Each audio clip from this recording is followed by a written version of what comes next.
So the votes are in for the last video, and you guys decided on Brian Finally Sees. So if there's movies, TV shows, anything like that you guys want me to check out, write them in the comments, and I'll start reviewing them. Probably next week though. This week, I really wanted to make this video. It's been on my mind for a while, and I really want to talk about it because I keep seeing headline after headline after headline about how Disney is failing and about how their movies are terrible now, so when are they gonna go under? Is Disney in trouble for going under? Yeah, right now, definitely not. But I do admit, Disney is definitely in a slump. People act like this is the first time Disney's ever been in a slump, but if you look at their history, they go into a slump almost every 10 years. It's kind of amazing how, like clockwork, they do this. And yes, even during Walt's day. So I wanted to take a minute and talk about 5 films that are often credited for saving Disney. Sometimes I agree with these, sometimes I think it's a bit of a stretch, but I get what they're trying to say. So let's start with the first one, and the biggest one,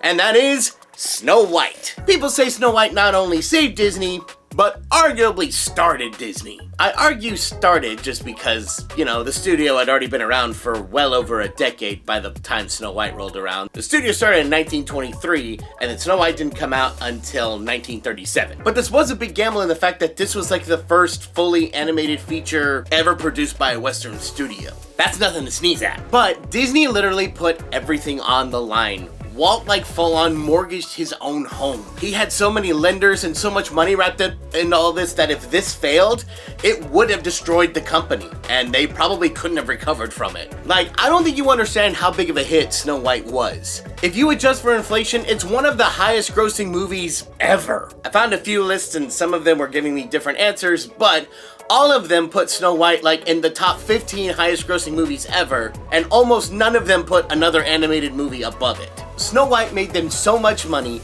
that they were able to build an entire new studio. It just so happens to be the one that they still use today. And then Walt was able to make 2 more movies right after that, and both of them be financial failures, and they still were afloat. Yeah, this really trips people up. Fantasia and Pinocchio came out after Snow White, and both of them were financial bombs. They're critically loved now and have since made up that money through subsequent releases, but when they first came out, they were considered failures. Which leads us to the next movie that is often credited as saving Disney. Things were starting to look grim. With war with Europe starting to loom on the horizon, and their financial profits starting to really dwindle after these last 2 movies, they needed a movie to come in, be quick to make, cheap to make, and make a lot of money. They'd already poured years and years of work into Bambi, and they weren't sure if that was gonna be the movie to kind of help everything go along. So they quickly scrounged together another movie and made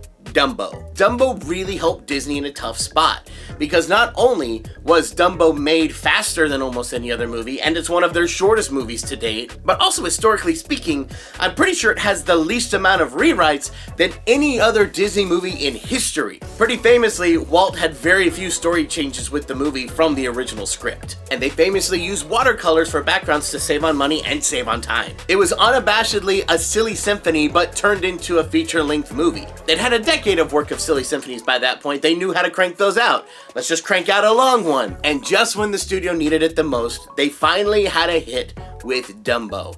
And the extra money from that was able to get them through the next few years, which would prove to be very difficult. Because next we have the war years. From 1942 till about 1949, there were a lot of issues at the studios about dealing with the war. And yes, even though the war ended close to the time this timeline began, the effects of the war lasted for a few years afterwards. The studio pivoted to making cartoons for propaganda for America. There were actually soldiers on the studio lot, and at this time, they realized that pouring all their time and money and effort into a movie that they couldn't really show overseas right now may not be the best idea from a financial point of view. So the movies during this time were very experimental. This time is also known as the package era because most of these are a bunch of shorts that they put together and called a movie. And obviously, none of these were big hits.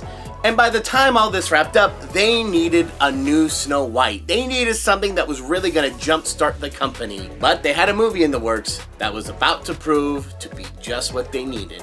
and that was Cinderella. Cinderella was the first movie after all the package era films, and it was the hit the studio so desperately needed. Things had calmed down from the war, they could now send movies overseas, and Cinderella became a box office smash. And they did pretty well all the way up until about the mid-60s when, unfortunately, Walt passed away. The Jungle Book was the last animated film that he worked on, which came out about a year after his death. The studio kept going for years after that, but you could tell there was definitely a shift in how the studio thought through things. Not to say that these movies are necessarily bad, but critically speaking at the time, most of these were considered to be very inferior to what Walt made when he was alive, and thus the box office continued to show for all of these movies. So by the time we get to the mid-80s, animation itself is dying. It is a dying art form. At least theatrically speaking, it's doing very well on television. But it's getting to be so bad that even Disney, the Walt Disney Studios, are talking about getting rid of the animation division of their studios forever. There are companies that are eyeing Disney to just tear apart the company and sell it all for pieces. All the way up until the Black Cauldron, which arguably is the worst of all of these and the one that caused the most financial struggle for the company. But around this time, there was a new guard of leadership that came into Disney. And luckily,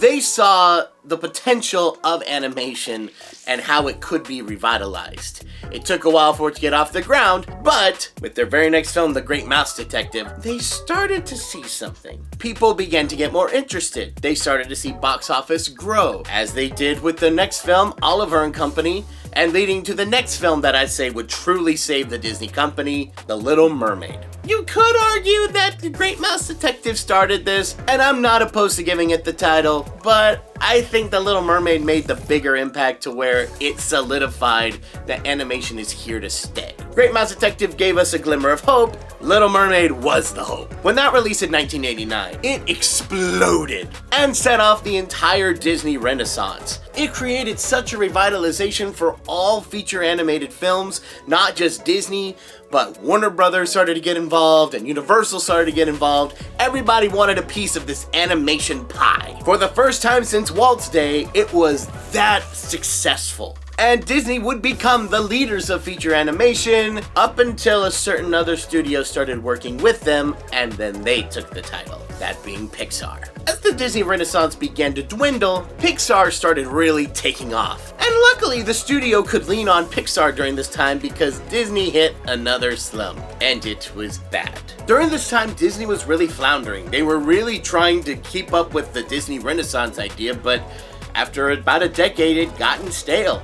And people wanted something new, and Disney didn't really know what they wanted to do, so they began experimenting. The majority of the movies they released in this time were all financial failures, or at least financial disappointments. Except for Lilo and Stitch. That one was the exception. So Disney started to find itself in a bind, so much so that once again there were companies looking to do a huge buyout on the company and trying to hit Disney while they were in a slump. It felt like Disney was only being supported right now, at least with filmography, by Pixar and Pirates of the Caribbean. But there was one movie that did come out that did make them a lot of money and made more money than any movie previous to it since Tarzan. And that's Chicken Little. I think it's a stretch to say Chicken Little saved the company, but I do admit it was a big box office hit that the company needed at the time, and also helped prove to leadership that they could still do something in animation. Although critically it was banned. I know it's been no secret on the other channel and this channel that I hate Chicken Little, but I gotta give credit where credit is due. This is something that happened. Although I argue that it saved Disney because I've really put that on Tangled, but you know what?